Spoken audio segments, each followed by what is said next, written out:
so excited to have you join us today on Code Breakers, the podcast that empowers you to overcome life's challenges and tap into your full potential. Your recent conversations on this topic around two wings, same bird, and excuse me if I'm not doing it justice. But that's what originally brought me to reach out to you and started this conversation that we're going to have today around America's glow up. I would love it if you could do a quick introduction before we get started, and we'll take it from there. Okay, thank you. So nice to be here. I really appreciate you reaching out and inviting me on. I think this is a really important topic that a lot of people are interested in, and I'm hopeful that we create some touch points for them to see that they're not alone, and also for all of us, maybe even to open opportunities for collaboration going forward.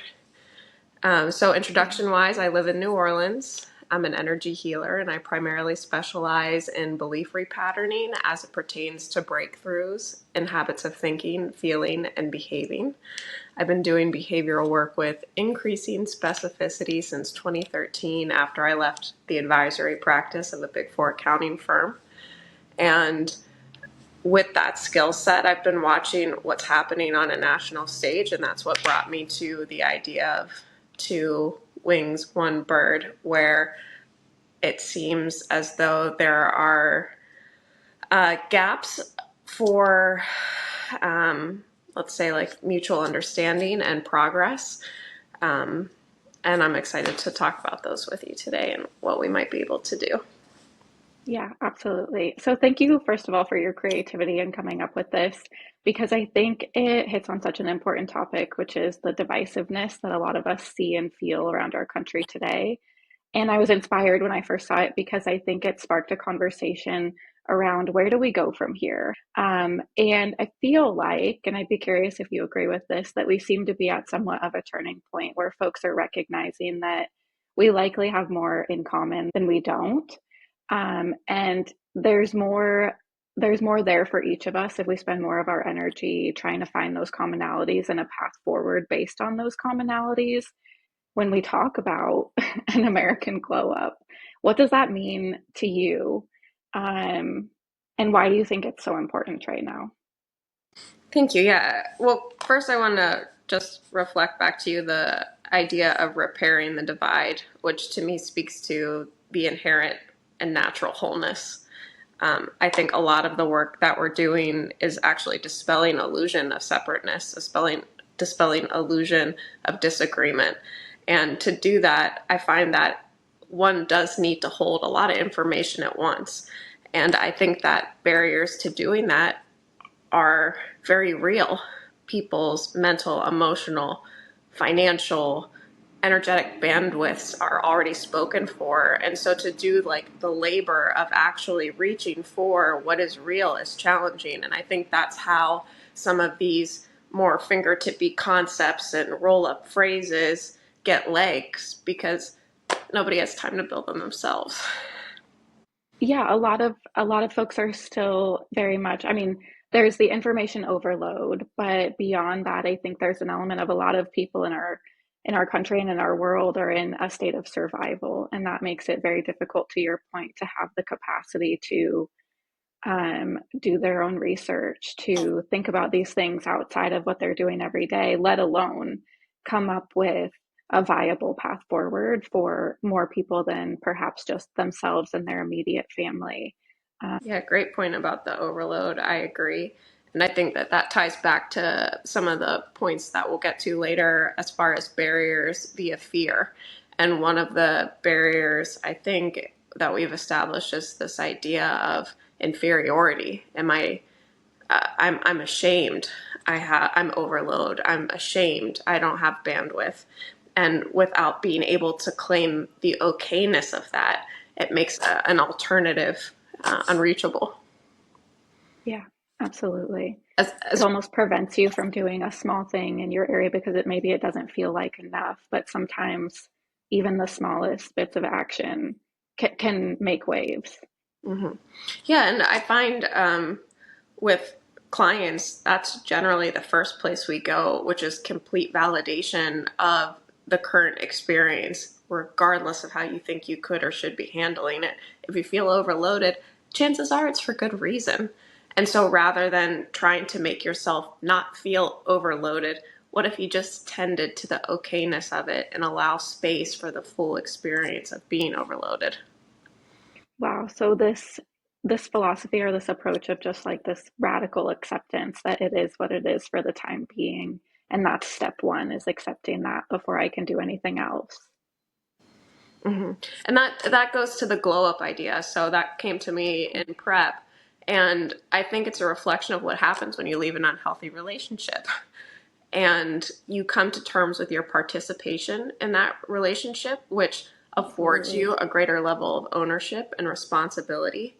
And you have to address what created and perpetuated it within yourself and heal, and then refocus all of that attention, generally with greater resolve, toward activities that make you better than ever. And Yeah. I think, to your point, as far as it being like pivotal, or I forget the exact phrase you used, a turning point, yeah. And I think that unfortunately, often it takes a great deal of pain or fear or shakeup for someone to have put down regular scheduled programming and say, like, oh shit, like, what are we doing? Where are we going? Yeah, absolutely. You make such a fantastic point, though, around a glow up after leaving like a toxic relationship or a toxic environment. And the process that you just described sounds a lot like the process to me of stepping outside of a victim mindset and a victim mentality. Um, and I'm so curious what your thoughts are around that, and how much that may or may not prevent folks from taking a different look at previously held beliefs, particularly. Oh, wow, I got chills on that one. That's really great. Yeah, it is good pickup. It is a victim mentality, a victim mindset, and that is the uncomfortable transition that we're that many are facing. And for um, I better or worse, um, some of us have had to work through that already. And I think that the victim mindset takes power from the outside and puts it on the inside. And that does have this corresponding increase in personal responsibility, which is scary and where the fears come in. And I think it provides kind of like some lower rungs on the ladder toward personal reclamation and personal solutions, that can then be applied, honestly, through our cultural conditioning, our societal conditioning. And that looks like the dynamics between parent and child, the way those are demonstrated to us on television, the ways that even that relationship has evolved over time when we look at sort of conscious parenting and how long people have been having kids versus how long they've had bandwidth to do it with intention, in addition to what we see in schools and the way that the power is distributed there and how people are trained. And then that carries over to the workforce, where there's always this proverbial carrot dangling, like perform or be gone. And that's just very basically, but I think even deeper than that, a large part of our population has been oppressed in one way or another, whether it's women or minorities or blacks. And I think that that has a genetic residue. You know, I've had to Yeah. overcome a lot as a woman to feel safe asserting myself. Some of that comes from things I had to work through, developed from my own personal experience, but some I found didn't belong to me at all and was just sort of a survival mechanism that translated to acting as though I didn't have power. Yeah, absolutely. Absolutely. The whole concept of reclaiming and giving away power in different situations has been something I've had to confront through my own healing process as well. And it's interesting because my graduate degree is in leadership, and one of the topics that we studied was transformational leadership. But the premise of transformational leadership and facilitating change, whether in an organization or in a local community, is dependent upon the leader in that situation having gone through their own personal transformation process and having confronted basically the probably very similar to what we talk about from a healing cycle, in the essence of identifying what was the situation in the first place, what part did I take in reinforcing and maintaining that situation, giving my power away, feeling like a victim, feeling like I can't do anything about the situation that I'm in. But then identifying like, where do I go from here? And typically there's an element of faith, there's whether religious or otherwise, but there's also an element of overcoming a lot of your ego. All that to say that transformational leadership and facilitating change at a large scale, especially positive change, requires that the people facilitating that change have gone through some element of their own addressing of their own baggage. And one of the things that you brought up earlier that was really interesting to me too is this idea of separation. And how do you go through that process at an individual level when perhaps you feel like there's so much chaos happening that's uncontrollable? How do you reclaim your power in the now, um, in an effort to try to be a part of the collective that's headed for a better future? Yeah, those are all really great points. I'm not familiar with transformative leadership training, and I think that's fascinating that it's acknowledged as an important part, because obviously it would be, particularly like you're saying, the ego aspect. And I think that ego, to me, it might even, ego might fall in the category of words we need to kind of unpack and maybe pick differently, because it carries so much that might not be helpful. And so sometimes I think about it as either my personality as it's been developed in response to stimulus versus maybe my true essence. And what's interesting is the true essence is actually so much simpler and quieter and less refined, or let's say like less defined than our ideas of our personality, and that how we express is so relative to the world that we find ourselves in. And I think that back to the idea of how did victim mentality, really catch hold, a lot of the world is set up to call that forth. The doctors are the experts. The police officers do this. We're outsourcing all of these elements of our experience and our awareness, because the environment calls that forth.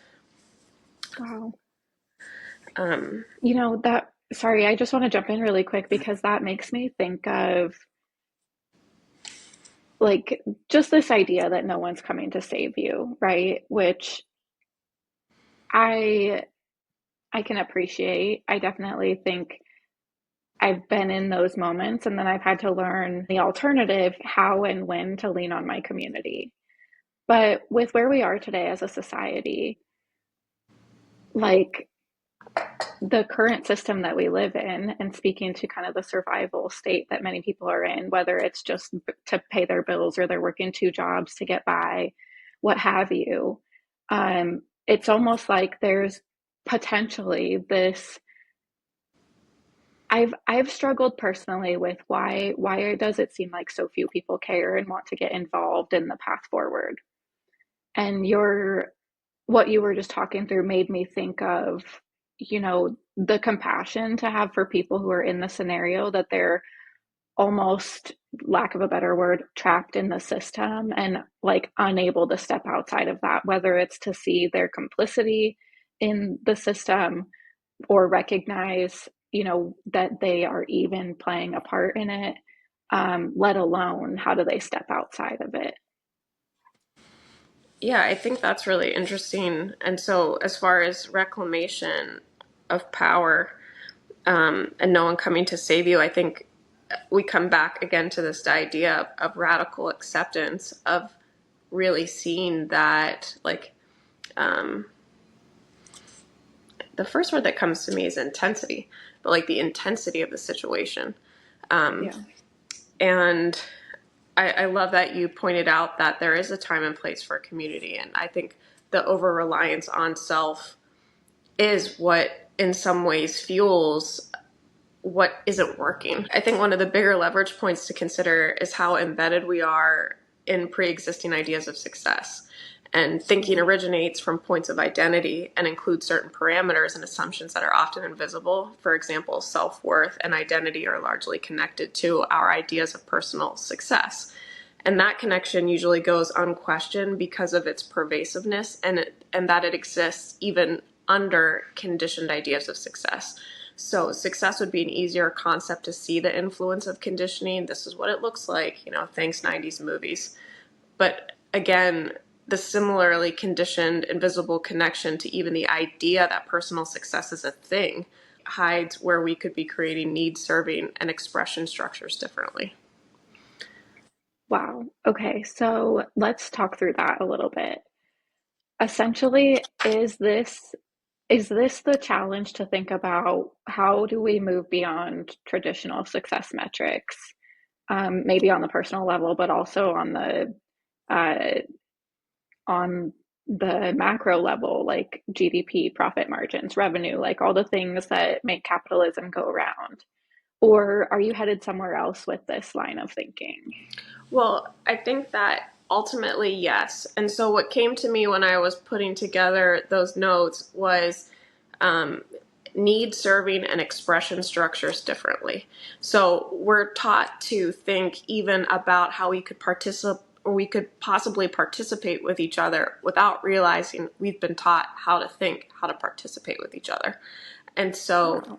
even the simplicity of sort of like the villageness has largely been colored unfairly through, however you want to call it, our education, where it's sort of like, this is barbaric, this is whatever. What I'm interested in is how it's possible to weave global access, technological advancement with the humane micro ecosystems that are available in a village, and using what we have as far as advancements in psychology or medicine, etc., to reduce pain points that existed in earlier editions of villages. Yeah, this is beautiful. I love this. So I think what I'm hearing and how I can relate it to terminology I'm familiar with is essentially how do we revise the structures that exist today in a human-centered manner to not lose sight of the humanity and the soul that really makes these systems go around. Wow, I love that. Yeah.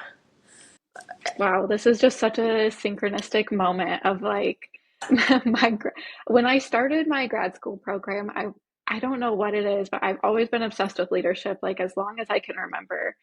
And went off into the corporate world, decided I was really going to go study this leadership program. What I did not expect at the time was that it was going to be like a 2-year program in self-development. And it came exactly when I needed, like most things seem to work out in life that way.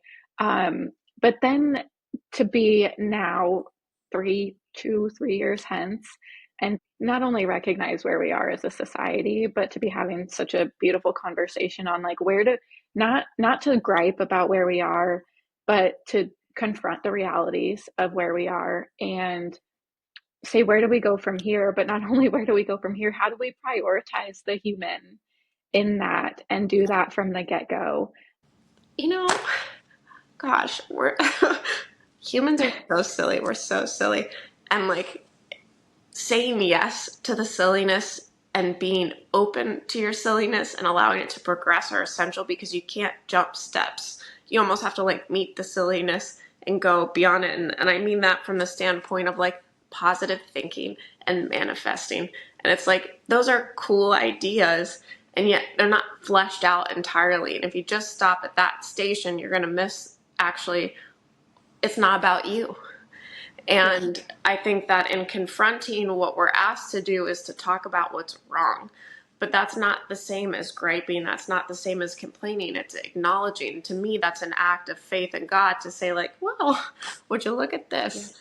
And it doesn't have to be in a moral judgment way, although it is helpful to acknowledge what's working, what's not working, what is it serving, how is it serving it. But it really is just holding things as they are, as clearly and cleanly as possible, without the personality, without the ego, in such a way that you can say like, huh, like this is generating this result. Yeah, This is preferred. absolutely. Yeah, absolutely. So a bit of living in the facts to identify and define like a shared reality so that we can then define a shared vision for the path forward. Yeah. Yeah. Yeah. I think, like I also heard in what you were saying, you know, the acknowledgement of what is, the where, and then there's the how. And I think that this idea of self development is critical to the how so that we're not building the same thing again. What I found with humans is you have, I think of us kind of like drops of, you know, divine God, and each of the drops drives a vehicle, and the vehicle Yeah. has some computer programming in it. It's got, you know, dents on the outside, whatever. The purity of the driver is the same across all vehicles. The ability of a vehicle to drive on the road is a result of everything that that drop of God had, you know, landed into or encountered, and becomes the responsibility of that drop to correct so that it can drive on the road, you know, Yeah. responsibly. Without hurting other people, right? I feel like this comes back to that oneness and the interconnectedness of us all, as well as potentially an element of how do you have compassion for people that you don't necessarily agree with at this juncture, and recognize that, to your point, they are still one with you and with all of us. They're going through their life and their experiences and having to navigate each of those accordingly. But how do you accept that when you're trying so desperately to try to be part of a solution and leaving, um, the old behind, the ways that don't work for everybody, if you will? Yeah, I think that's a great point. Great question. I think with compassion, um, it has to be balanced for them and for self, and to honor the gifts that you're bringing and the value that they hold. And in the wrong room, they can't express. And so you're doing a disservice to yourself and all if you're selecting rooms where they're not valued. And so I do think that there's generally, or found that there's a layer of ego that identifies a problem versus relaxing and allowing yourself to be like where you can make an impact, where you can make a change. Yeah, absolutely. Putting your energy with in places that are going to that are aligned with your values and that are going to feed uh, almost like a cycle, right? If you put more energy towards arguing with people that you don't agree with, you're probably going to get more of that versus if you spend energy finding people of community or people that are willing to have reparative dialogue, for example, you may get more of that. Hmm. Yeah. Yeah. And that, back to the point around fear and barriers, it's that where if you're not hammering on the same nails, what are you going to do? And it's some level of confronting. You don't know. You don't know where the next step goes. You Yeah. don't know if you'll be good at it. You don't know how to do it. And for us, it's, I think, somewhere came up in our conversation, but that unknown, like being okay to fail, Yeah. that feels really important here, especially for the leadership type in corporate, in business, who are used to being good. And this is a completely different, there's so much learning that happens via what doesn't work when you come to own yourself. Yeah, I think that's the really critical element, right, that you talked about earlier was having to confront your role in whatever the situation is before you can necessarily move forward productively. Yeah, and I think like there's an awkwardness to a lot of, let's say, it feels like higher expressed skills. So whether that's using your voice or using your influence or whatever it is, there is an awkwardness. I mean, we have this somewhat illusion, the sensation of, look, I'm choosing to do this. But before that choice, the body has already made several choices for you. Mm. And there's a reaction component. We're very much trained to respond. And that happens particularly when we're triggered or in fear states. And that happens when we feel like we have to be competitive or, so there's the rerouting of energy can be awkward because it's not what it was. You don't necessarily know what it'll be. And there's this period in the middle that's just weird. Yeah, I love to call it on a personal level. I always have called it like kind of the messy middle, but I think you're making such an important point, right? Because there's the level of uncertainty that people have to deal with through that process. But that uncertainty makes us want to cling on to what we know. And unfortunately, what we know right now is all these systems that don't necessarily work or that we're wanting to. We have a lot of people that are wanting to try to move away from and come up with a new way of being and operating in the world. But to the point that we were talking about earlier, we we all operate in a very large system today. In those situations when people are confronting this uncertainty and find themselves wanting to fall back to the familiarity, what advice would you give folks going through that or trying to help guide others through that? Yeah, that's a great point. I think with the uncertainty, there really is something to having a process in place, kind of like a break in case of emergency procedure for your body, your nervous system.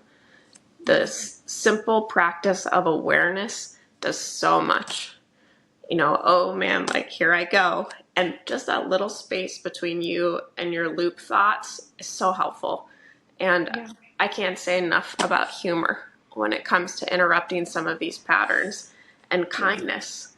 I think too, when we're looking at people who have the capacity to make impact, they're generally very hard on themselves. And that served them to a point. And to transition that level of discernment to something that's supportive feels uncomfortable as well, because what if they get sloppy? mm, But there is, you can create these like micro loops to test out, okay, what happens when I'm kind to myself, and start to prove out some of these ideas that seem threatening to your ability to perform and find they actually enhance it.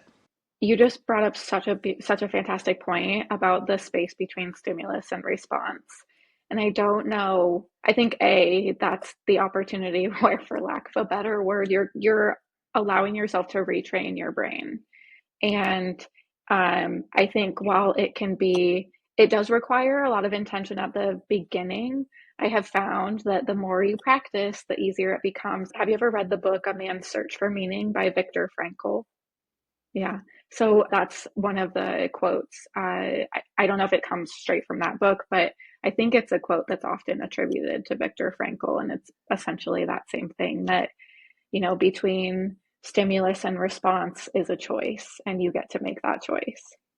Yeah, and I think that's a really great point, particularly when you're doing this change or doing anything in the current environment right now, because you are confronted continuously with information that you choose how to respond to.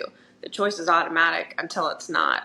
And putting yourself in despair and fear in these heightened, agitated states, sure, there is incredible use and power to being angry. It can be also really helpful in explaining the landscape to you. At the same time, it is ultimately a choice, and you get to choose, is this serving me? When we were talking about, like you had said about being present, and like when I look at the transition from our current culture of what doesn't work, our society, it feels like to put culture slash society toward what might be more human centered. There is an element of acceptance of, this is it. Like, you're here on earth as a human. This is it. Because a lot of our thinking is about, these big things later, and the simplicity of, like, you're just here living takes a little bit to digest, but that's what makes those other choices possible because you're no longer trying to escape your experience of right now. Yeah, absolutely. You're like stepping outside of that reactionary place of being, which affects your way of thinking as well, and choosing to be in an intentional space of, I don't even know the right word for it. Um, but there's presence, I suppose. I think it's like surrender in some ways. I It's love that. there's a balance to most of these ideas that is paradoxical, where we're creating something, but right now is good too. Yeah, It's not, oh, we have to accumulate, achieve, refine, and then it's like we're doing those things, and right now is good. yeah, And the more that we're available to now, this is one of those patterns I've noticed in successful people that is scary for them to surrender because it's like, well, then what if I don't, what if I don't perform or achieve? Like, I don't want to just be complacent. I don't want to be whatever, just check out and chill. It's like, but you kind of could a little bit. And what you thought you'd get over there is right here. And you're still going yeah. to get there, but like with Yeah, and less carnage. I was just gonna say, and it might even come easier than if you keep fighting so hard for it, right? Um, you also brought up humor earlier too, which I think is such a valuable tool for staying in the present, confronting the realities of the present, accepting and surrendering to those realities. But there's something to be said for cultivating joy in a time that feels very much otherwise. And so I'd love to like get a little bit of insight from you on how you do that and maybe what you have found that works for other people that you've worked with. Yeah, that's a great point. The cultivating joy, honestly, that took me a few years. Yeah, Um, my spirit sort of had me walk through this reality several years ago where the future landscape was so unknown that it almost seemed like fruitless to even participate because how could I anticipate what was to come in a way that made sense at all as far as what I was building? And I almost felt through the experience of the world ending and the deep sadness that came from that. I think that what ultimately was revealed, and I believe that people can get there way faster, way easier than I did, um, is to just cultivate the awareness of what you do have. And sometimes it is helpful to be comparative in that. I think all the time, like, how blessed I am to be in the body that I'm in, to be with the faculties that I have, to, yeah, there's so much. And you see this in disabled people, you see this with people who have had extreme challenges where they're the most joyful and open because they know what it is to not have. So absolutely. I think it's just a very short shuffle toward like, this is going well. And knowing that your celebration of that doesn't detract from your ability to address what's wrong, but in fact makes it better. Absolutely. And it gives you probably an element of strength and hope to carry on.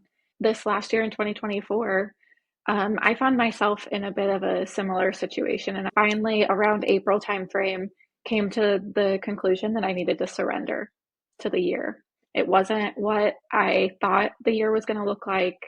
Um, but the best thing I could do was accept that that was the decision that I had made and where it had landed me. I was going to surrender to whatever that was going to bring me for the year, and then I was going to make my next step.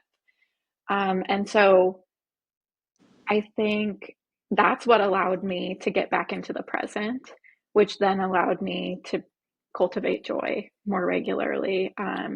And it gave me something to look forward to.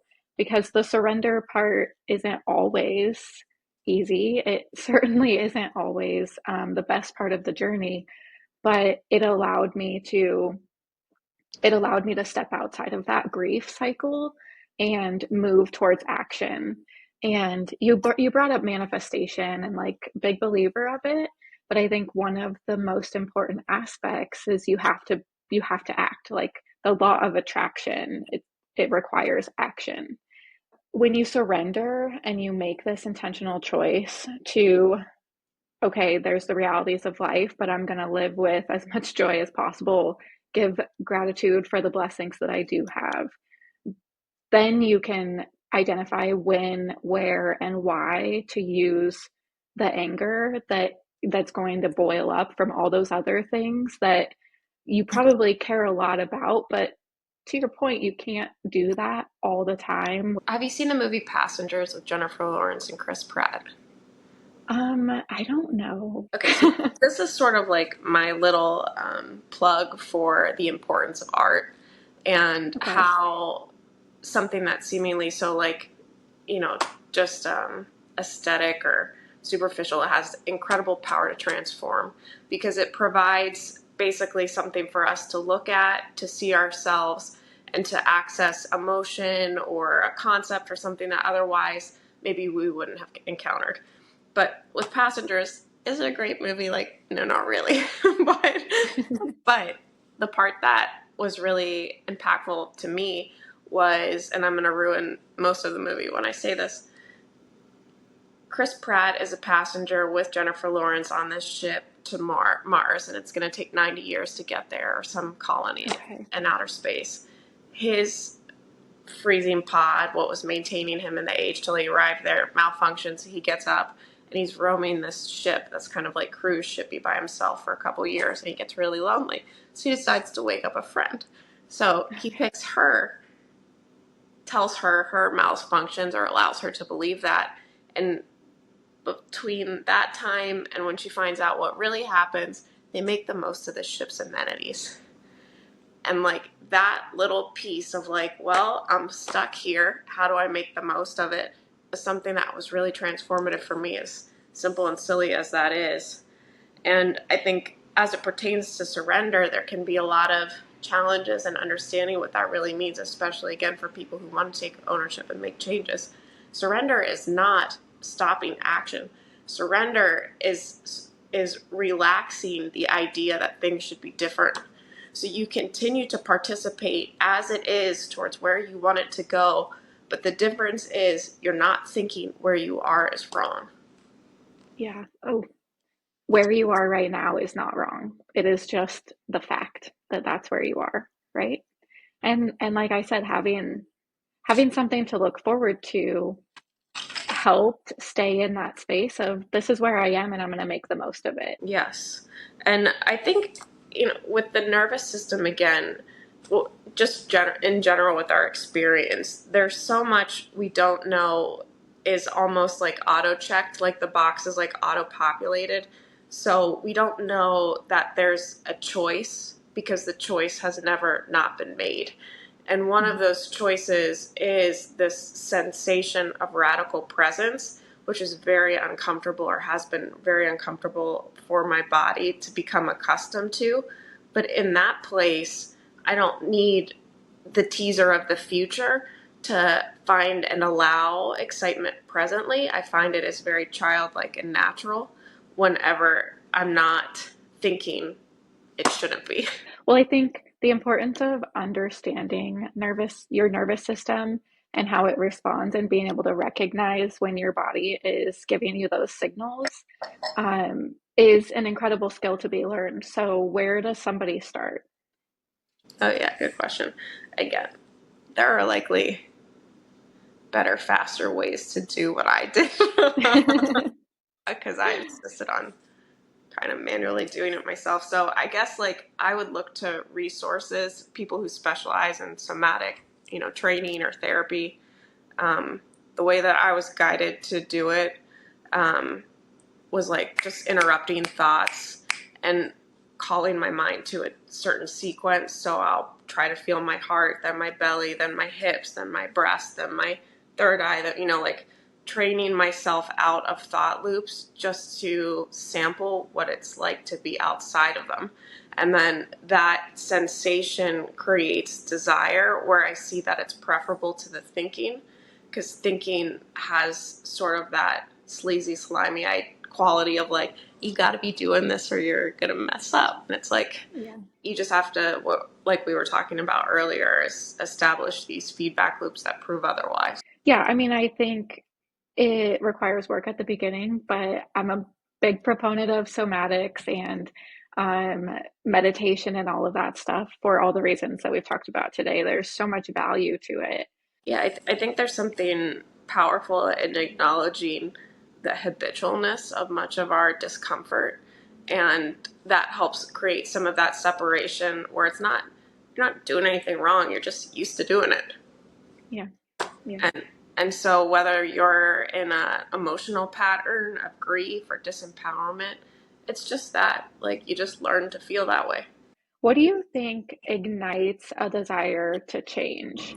Well, I think, I guess the first thing that comes to me is love. Like when you, and in some ways that's something you really care about or you really want. And in this particular situation, I think the challenge is establishing the reality of that alternative in such a way that you, it's like, it's real enough that you want to do the things. So I think the work that we're doing right now and talking to that helps it become realer for other people, where then they want to move towards it because it's not just flapping around in the ocean.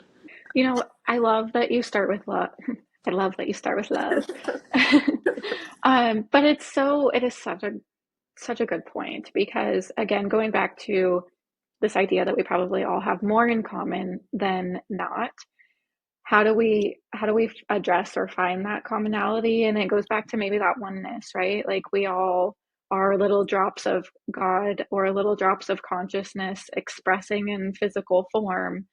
And that reason alone, like, means that anybody we come in contact with deserves love and compassion and understanding. And to your point, you have to extend those things to yourself as well and recognize when to protect your energy versus when to try to bring people in and bring people along. Yeah, I think that it seems like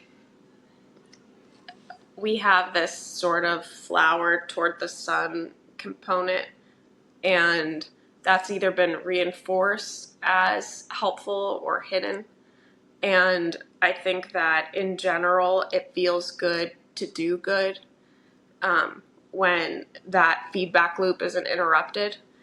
And one of my friends, he's a very old advanced soul.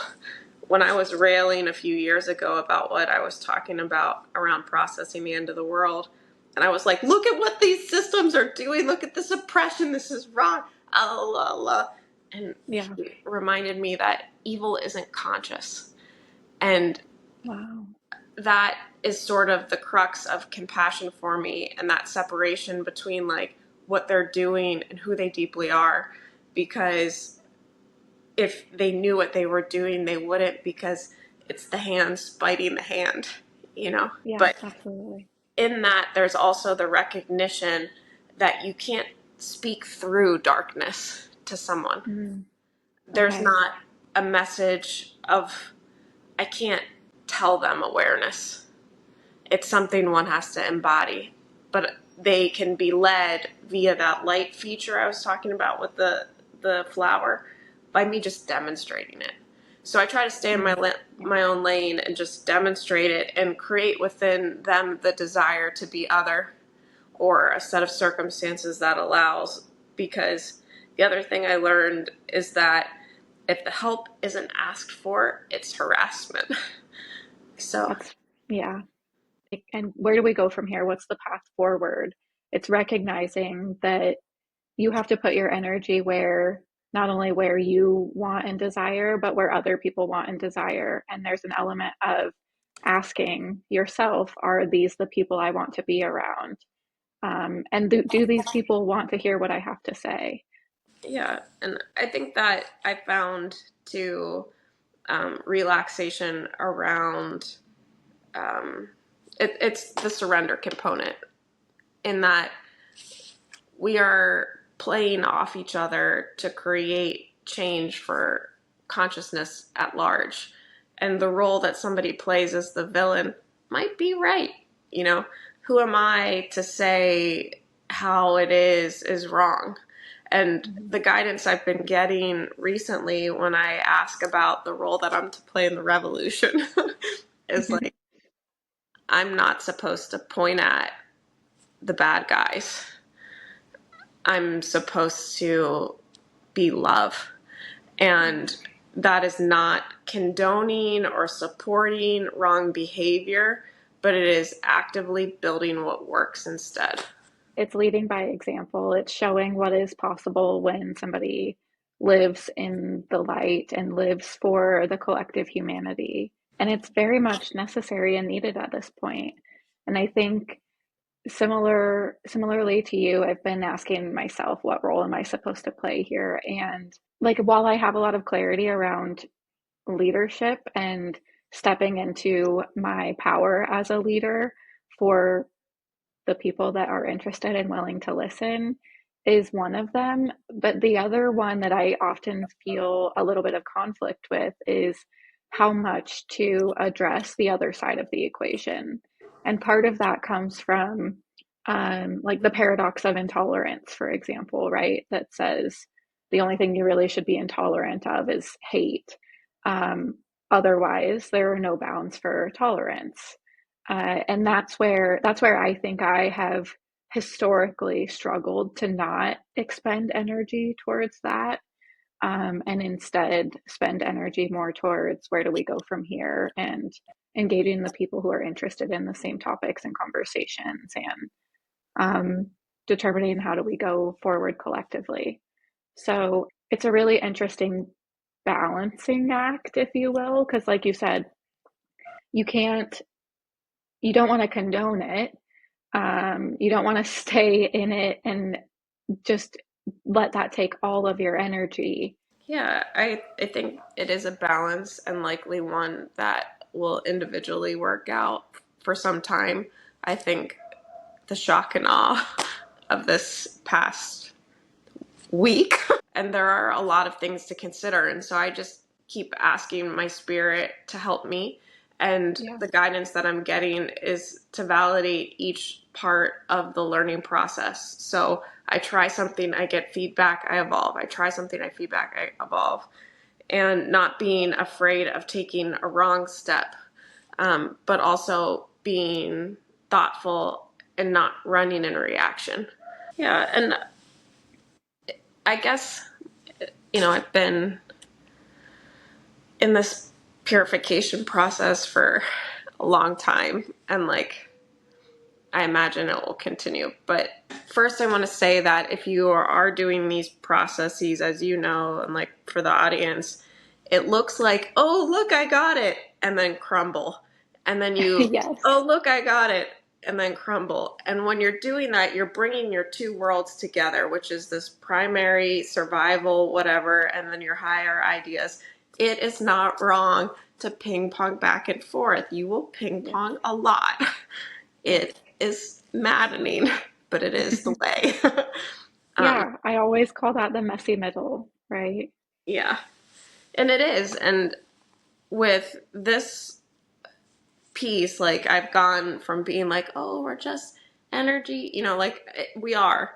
And yet we have this, it's an illusion. Like I've done all that and I've Yeah. been very human, and it's both from my vantage Hmm. point at this time.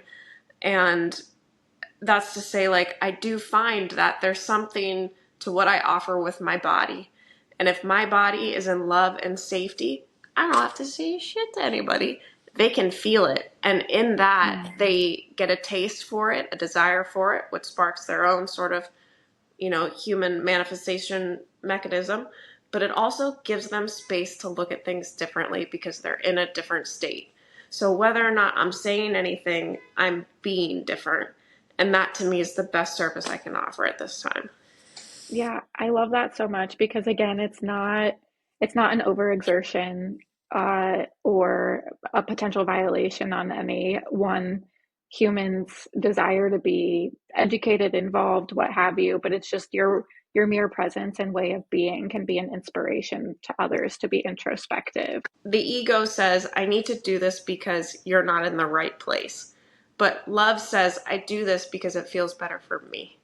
And then I notice Mm, it has a result. And so a yeah. lot of the shifting too is around, is away from attempts at control. And control is again an expression of, I think this should be different than it is. And it's Yeah. not to say you can't take it somewhere else, but the inspiration to do that that comes from a higher place is different than what the mind can generate. And learning to discern the difference, I think, for me anyhow, has been helpful in how much cleanup I have to do while I'm learning. Yeah, absolutely, right? Because we are all on our own individual path as well. But the thing that comes to mind is actually that this doesn't have to be as hard as maybe some of us are making it. The book that I'm writing, it's essentially a call to go through your own personal healing evolution so that you can be the best leader possible in your sphere of influence. Kind of comes back to this idea of how do I just worry about myself and what I can control and allow that to drive us collectively forward. Yeah, I think that's beautiful. And I love that as a part of leadership. I think that's really helpful. I was joking with my friend the other day about, sorry to say, like one of the billionaires, like one of them. I was like, you know what we should do? We should storm the Capitol with a squadron of really capable therapists. You know, like we should, you know. Honestly, though, because how much I've been saying this so much lately, I'm like, why do we have to watch these five billionaires like go through their midlife crises and their unhealed trauma on a world stage and all have to deal with the ramifications of it? You're so right. Yeah, and I guess like I love, so I think what I heard you say is that there's a pivot or a shift from taking the urge to want to help externally and directing it internally where the steps are closer and clear. And I guess I would, when you said how, like, what do I worry about? Just worry about me. I wonder what would happen if that changed to, like, what if I just loved me? And it seems Mm, like the natural expression of being, like, fulfilled is contribution. When you really are whole within yourself, you're no longer trying to compensate for the sensation of not being whole, which yeah. actually looks like, oh, we're here together. What do we need to do? Yes, absolutely. Um, and I feel like to a large extent that seems like it seems much more manageable, it seems much more controllable. It seems far more uh, realistic to implement than trying to say how do we just reinvent the systems all over again. Instead, turn that effort and energy towards loving yourself and loving your neighbors and getting out in your community and making a positive difference in that way. Hmm. Yeah, and I think that's a great point. The scale. I think that going back to the ideas that were given as far as success and personal success, we grew up at a time where it was big or nothing.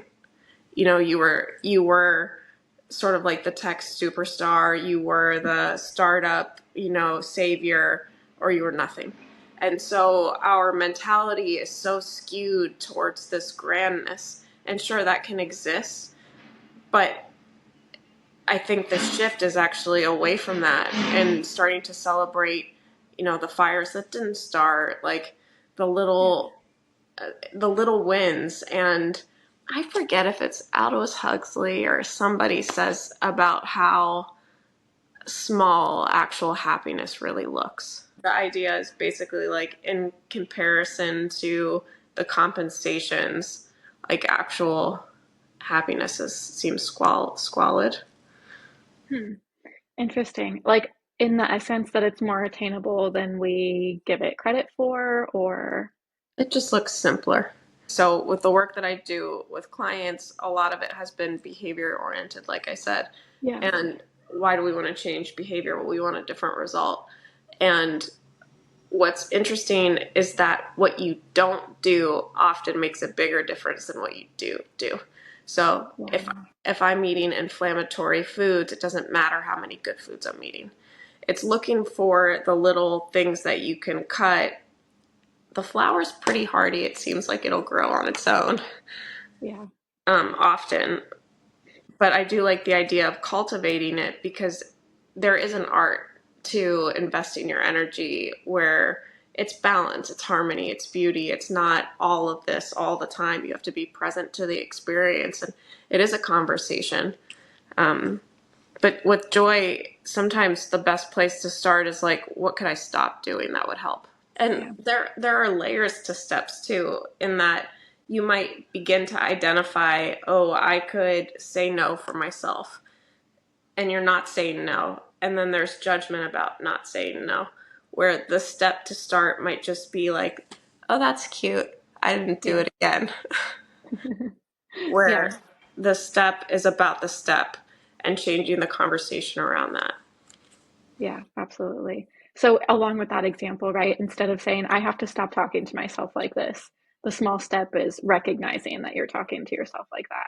Yeah, I find like over exaggerated cartoonish care can be really helpful too, where you like really take you by the face and be like, oh, aren't you still like, how sweet are you? You did it again, you silly bear. Like, really afford yourself like the ultimate unconditional love, because you really want it and you're really trying. And if you could, you would. Yeah, absolutely. I love that. Self-love, unconditional love of self as a starting point or as a necessary foundation to wherever you're going next. We have had a fantastic conversation, but we had a ton of questions that we didn't actually get to. Is there anything that you're like, I really wanted to talk about and we haven't touched on it? We've already said this, but just in summary, just allow yourself to work out the kinks in your own thinking that prevent you from offering space when triggered, and being able to see through the person's behavior assertions to their pure core, like they're not their programming, and the field of love that that creates. But you can only do that when you feel safe yourself, and you can only do that when you know who you are.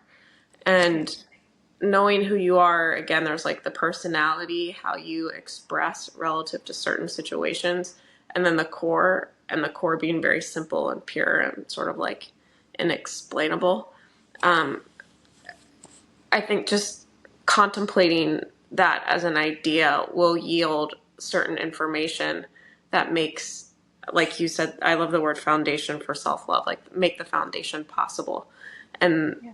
the more solid the ground you stand on, the easier it is to see, to act, and to be an alternative. That's incredible. Thank you so much. I also want to allow folks, if they're interested in either booking a one-on-one session, just want to follow along with your journey, where should we find you? Thank you. My website is habitbook.com. Most active on Instagram at the moment, and TikTok. And I do Awesome. offer a free try me call, which is Okay. essentially just come out and we'll do the work. And I absolutely love to do it. I've been doing this for some time, and on my website as well as a host of reviews. Well, I want to thank you again, but before I close out, any last parting words or words of wisdom, thoughts in closing? Well, first, thank you for having me on and for doing what you're doing. And I'm really Yeah, excited of for your course. book and the impact that that will have. Yeah, thank you so much for joining.